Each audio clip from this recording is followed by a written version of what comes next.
Bir hikaye bittiğinde kahramanın söylediği birçok sözü unutabiliriz. Ama Darth Vader'ın nefesini unutmayız. Joker'in gülüşünü, Sephiroth'un gökyüzünden süzülen tek kanadını, Light Yagami'nin defteri ilk kez eline aldığı anı ya da Hannibal Lecter'in sakinliğini unutmayız. Çünkü bazı kötü karakterler yalnızca hikayenin karşı tarafında durmaz. Hikayenin tamamını kendi etrafında bükerler. Kahramanın ne yapacağını merak ederiz ama kötü karakterler ekrana geldiğinde başka bir şey hissederiz. Dikkatimizi toplarız, sesini dinleriz, ne yapacağını tahmin etmeye çalışırız. Hatta kimi zaman hikayenin kahramanı sahneye geri dönsün diye değil, kötü karakter bir kez daha görünsün diye bekleriz. Peki ama neden?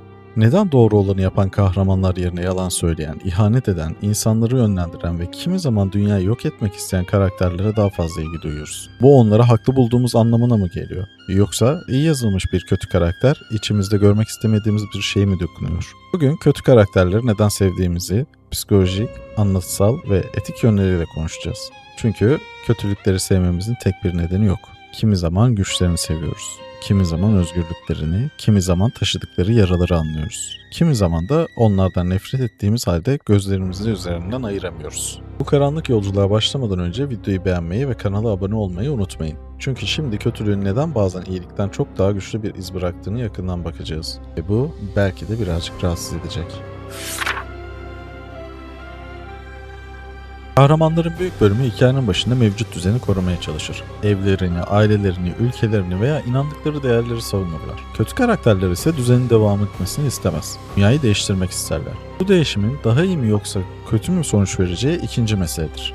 Önemli olan hikayeyi harekete geçiren ilk büyük adımı çoğu zaman onun atmasıdır. Death Note'da Light Yagami defteri kullanmasaydı hikaye başlamazdı. Light kendisine verilen gücü yalnızca kişisel çıkarları için kullanmaz, suçun olmadığı yeni bir dünya kurmak istediğini söyler. Ancak dünyayı temizleme düşüncesi çok kısa sürede başka bir şeye dönüşür. Kimin yaşamayı hak ettiğine artık kendisi karar vermeye başlar. Light'ı ilginç yapan şey sadece zekası değildir. Kendisini kötü biri olarak görmemesidir. Yaptığı her şeyi daha büyük bir iyilik adına yaptığını düşünür. Bu nedenle onu izlerken yalnızca yakalanıp yakalanmayacağını merak etmeyiz. Kendisine ne kadar daha yalan söyleyebileceğini de görmek isteriz. Oyunlarda Sephiroth benzer biçimde Final Fantasy VII'nin yalnızca sonundaki büyük düşman değildir. Onun geçmişi, keşfettiği gerçekler ve dünyayla kurduğu ilişki hikayenin yönünü tamamen değiştirir. Cloud'un yolculuğu büyük ölçüde Sephiroth'un attığı adımların peşinden ilerler. Edebiyatta Moriarty'nin Sherlock Holmes üzerindeki etkisi de buna benzer. Moriarty her hikayede görünmez. Fakat Holmes kadar zeki bir suçlunun varlığı Holmes'un yeteneklerinin sınırlarını ortaya çıkarır. Çünkü büyük bir kahramanı gerçekten büyüten şey karşısındaki engelin büyüklüğüdür. Kötü karakterler olmasaydı kahramanların cesaretini, zekasını veya ahlakını sınayacak bir durumda olmayacaktı.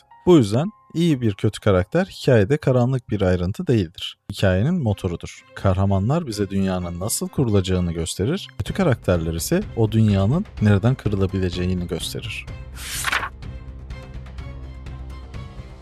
Günlük hayat kurallarla çevrilidir. Öfkemizi kontrol ederiz. Aklımızdan geçen her şeyi söyleyemeyiz. İstediğimiz her şeyi alamayacağımızı biliriz. Başkalarının sınırlarına, toplumsal kurallara ve davranışlarımızın sonucuna dikkat ederiz. Kötü karakterler ise çoğu zaman bunların hiçbirini önemsemez. Bu durum onların yalnızca tehlikeli değil, tuhaf biçimde özgür gösterir. Joker'in çekiciliğinin bir kısmı buradan gelir.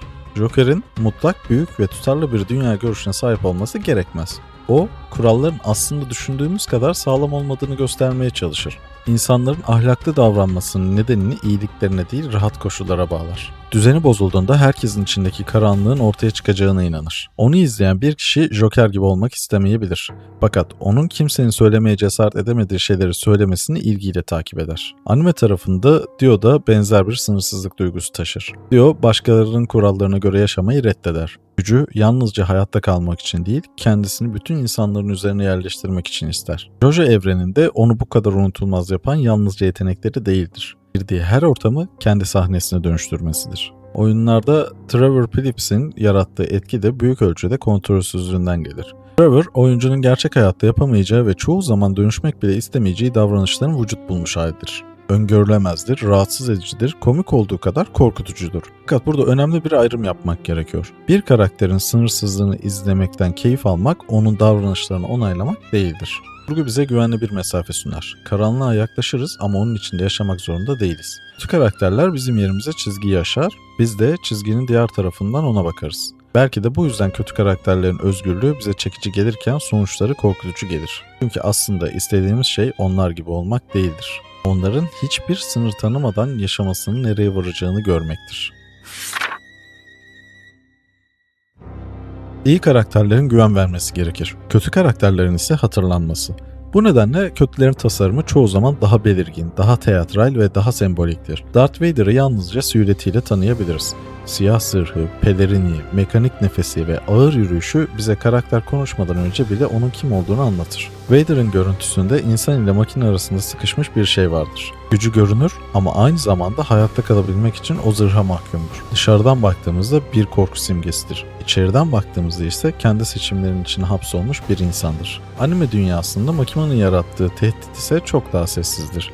Bağırmaz, gücünü sürekli sergilemez, çoğu zaman sakin, kontrollü ve hatta güven verici davranır. Fakat odadaki herkesin üzerinde görünmeyen bir hakimiyet kurduğunu hissedersiniz. Makimanın etkisi korkutucu görünmek için çaba göstermemesinden gelir. Tehlikesi yüzünde değil, insanlara yaklaşma biçimindedir. Edebiyatta Dracula'nın yüzyıllardır yaşamaya devam etmesinin nedenlerinden biri de budur. Dracula yalnızca kan içen bir yaratık değildir. Asalet, yabancılık, arzu, ölüm ve yasak olanın çekiciliği onun karakterinde birleşir. Canavar olmasına rağmen kaba veya kontrolsüz değildir. Tam tersine çoğu zaman son derece ölçülü, kibar ve etkileyicidir. Bu durum tehdidi daha da büyütür. Çünkü kötülük çirkin ve kolayca tanınabilir olduğunda ondan uzaklaşmak kolaydır. Asıl tehlike kötülüğün güzel konuşmasıdır ve güven vermesidir.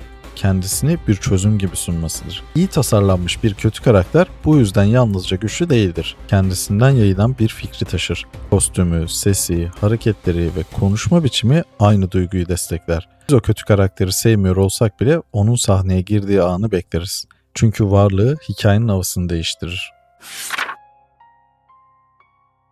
Bir karakter yalnızca kötülük yapmak istediği için kötüyse ondan korkabiliriz. Fakat bu noktaya nasıl geldiğini biliyorsak onunla aramızda çok daha karmaşık bir bağ kurulur. Naruto'daki Pain, acının insanları birbirine yaklaştırdığına değil, ancak daha büyük bir acının insanları savaştan vazgeçirebileceğine inanır. Onun amacı kendi gözünde anlamsız bir yıkım yaratmak değildir. Dünyaya barışı öğretmektir. Fakat barış için seçtiği yol korku, ölüm ve toplu cezalandırmadır. Pain'i güçlü bir karakter yapan da bu çelişkisidir. Teşhis ettiği problem tamamen yanlış değildir. Dünya gerçekten savaşlarla, intikamlarla ve kayıplarla doludur. Yanlış olan bu sorunu çözmek için herkesi aynı acının altında ezmek istemesidir. Oyunlarda Arthas'ın hikayesi de iyi niyetle başlayan bir düşüşü gösterir. Halkını korumak isteyen bir prens her yeni kararda biraz daha ileri gider. Kendisini başka seçenek olmadığına inandırır. Bir sınırı aştığında geri dönmek yerine o sınırı aşmanın gerekli olduğunu düşünür. Ardından başka bir sınır gelir. Sonra bir başkası. Arthas bir sabah uyandığında kötü olmaya karar vermez. Kurtarıcı olma isteği kontrol takıntısına dönüşür. Kontrol arzusu da onu yok etmek istediği şeyin parçası haline getirir. Frankenstein'in yaratığı ise edebiyattaki en güçlü örneklerden biridir. Dünyaya geldiğinde kontrolün ne olduğunu bilmez. Sevilmek, anlaşılmak ve bir yere ait olmak ister. Fakat görüntüsü nedeniyle reddedilir.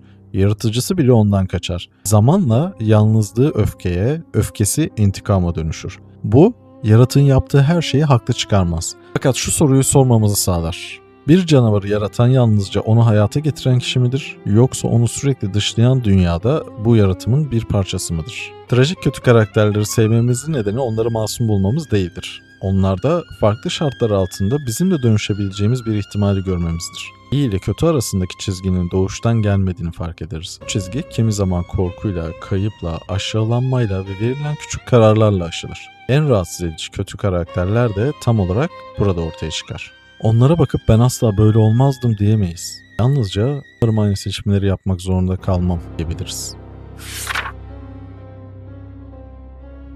Bir karakteri kötü olarak görmemizin nedeni her zaman yaptığı şeyler değildir. Bazen hikayeyi kimin gözünden izlediğimizdir. Last of Us Part 2 bu konuda oyuncuyu son derece rahatsız edici bir noktaya yerleştirir. Önce nefret etmemiz için güçlü bir neden verilen Abby'yi daha sonra kendi hayatının içinden görmeye başlarız. Bu durum yapılanları silmez, acıyı ortadan kaldırmaz fakat oyuncunun kolayca kurduğu biz ve onlar ayrımını bozar. Birinin intikamı başka birinin kaybıdır. Birinin kahramanı başka birinin hayatını mahveden kişidir. Prenses Monkey de Lady Eboshi de tek kelimeyle kötü karakter olarak tanımlanamaz. Bu doğayı yok eder, ormanı ve ormandaki varlıkları tehdit eder. Fakat aynı zamanda toplumun dışladığı insanlara iş, güvenlik ve bir yaşam alanı sunar. Bunu tamamen iyi kabul edemeyiz. Tamamen kötü olarak da görmek mümkün değildir. Çünkü gerçek çatışmalar çoğu zaman iyi insanlarla kötü insanlar arasında yaşanmaz. Birbirleriyle uyuşmayan ihtiyaçlar arasında yaşanır. Sefiller de Javert kendisini zalim biri olarak görmez. Onun için yasa toplumun ayakta kalmasını sağlayan mutlak düzendir.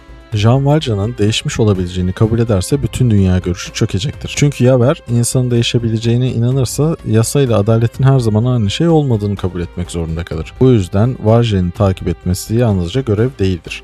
Kendi gerçekliğini koruma çabasıdır. Bu tür karakterler bize kötülüğün her zaman kişisel zevklerden doğmadığını gösterir. İnsanlar bazen bir düzene, göreve, topluluğa veya fikirlere o kadar güçlü bağlanır ki karşısında duran herkesi düşman olarak görmeye başlar. Kendimizi hikayenin merkezine yerleştirdiğimizde haklı olmak kolaydır. Zor olan karşı taraftaki insanın da kendi hikayesinin merkezinde olduğunu kabul etmektir. Son yıllarda kötü karakterleri anlamaya çalışmak önemli bir anlatım biçimine dönüştü. Fakat her kötü karakterin gizlice iyi olması gerekmez. Her canavarın arkasında ağlatıcı bir çocukluk hikayesi bulunmak zorunda değildir. Bazı karakterleri etkileyici yapan şey içlerinde kurtulmayı bekleyen bir kahraman olmamasıdır. John Liberty'in yarattığı korku fiziksel gücünden gelmez. İnsanları tanımasından gelir. Bunların zayıflıklarını, korkularını ve kendilerine bile itiraf edemedikleri arzularını görür. O zaman birini yok etmek için elini kirletmesi bile gerekmez. Çünkü doğru kelimeleri doğru kişiye söylemesi yeterlidir. İhtiyarlara yer yoktaki Anton da benzer şekilde açıklanması zor bir tehdit oluşturur. Kendisini sıradan bir katil gibi değil, kaçınılmaz bir sonuç gibi görür. Verdiği kararların sorumluluğunu yazı turaya, kurallara veya kadere yükler. Fakat madeni paranın arkasındaki saklanan seçim yine ona ait. Karakterleri sevimli bulmayız. Onlarla empati kurmayız. Yine de onları unutmayız. Çünkü insan zihni açıklayamadığı tehdide daha fazla dikkat eder. Bir kötünün acısını anladığımızda onu belli bir yere yerleştirebiliriz. Fakat karşımızdaki karakterleri tam olarak çözemediğimizde tehlikenin sınırlarını da göremeyiz. Bu nedenle bazı kötü karakterlerin hikayelerin sonunda yenilseler bile zihnimizde yaşamaya devam eder. Onları etkileyici bulmak affetmek değildir. Anlamaya çalışmak da aklamak değildir. İyi hikayeler bize iki şeyi aynı anda yapabilme fırsatı verir. Bir karakterin neden o noktaya geldiğini anlayabilir ve yaptığı şeyin yine de yanlış olduğunu söyleyebiliriz.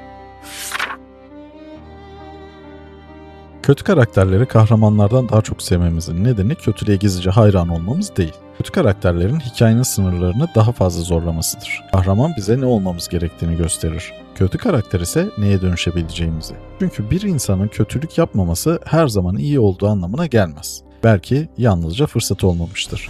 Belki gücü yetmemiştir.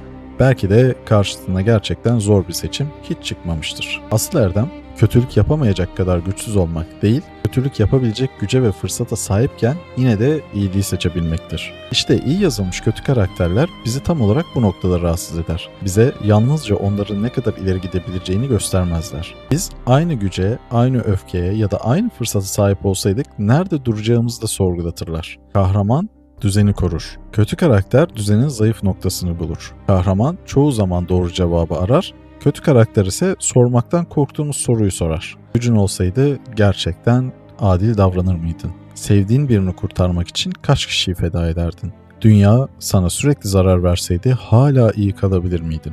Bir düzen çürümüşse onu yıkmak seni otomatik olarak haklı yapar mıydı? İyi yazılmış bir kötü karakter yalnızca kahraman karşısında duran engel değildir. Hikayenin röntgenidir. Dünyanın çürüyen tarafını, kahramanlığın zayıflıklarını ve izleyicinin sakladığı düşünceleri görünür hale getirir. Bu yüzden onları desteklemesek bile dinleriz. Onlara güvenmesek bile ne söyleyeceklerini merak ederiz. Yenilmelerini beklerken bile sahneden tamamen kaybolmalarını istemeyiz. Çünkü büyük kahramanlar bize umut verebilir. Ama büyük kötü karakterler bizi kendimizle yüzleştirir. Peki sizin unutamadığınız kötü karakter kim? Onu sevmenizin nedeni karizması mı, gücü mü, trajedisi mi? Yoksa aslında söylediklerinin bir kısmında haklı olması mı? Yorumlarda buluşalım.